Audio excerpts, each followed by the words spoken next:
Grabe, na-excite ako. Hello sa inyo, kumusta? Mag-hi muna kayo sa mga fans na nandito ngayon. Hello guys, good evening!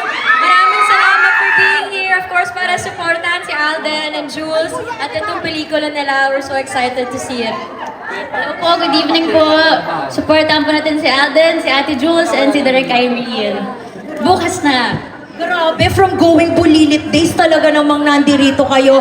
Tatlong mga successful girls, Julia, Miles, and Catherine, di ba? Anong feeling na talaga namang, syempre after all, talagang merong bagong pelikula si Julia. Ito rin kasi ang kanyang comeback, Catherine. Ayun na nga, comeback movie, so bawal namin ma-miss to. Tagal na itong naka-block off.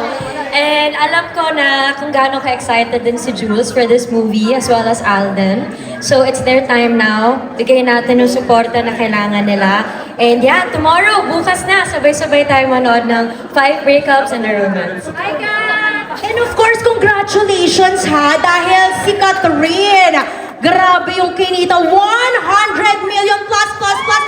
A very good girl, di ba? Kasama kami doon sa mga nanood at bumili ng ticket. Congratulations! And of course, kay Miles din, ang Bonggalar, pagdating sa hosting niya sa Itbulaga, di ba?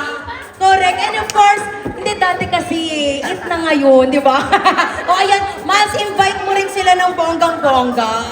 Yes, of course, na-miss niyo si Ate Jules and syempre si Alden din. So bukas na ang 5 Breakups and a Romance.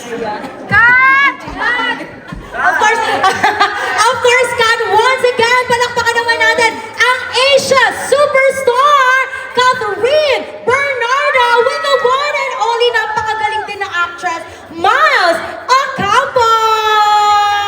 Ayan, thank you so much. See you! Bye-bye, thank you! Ayan, picture na naman natin sila, ang mga genuine friends ni Julia Montes.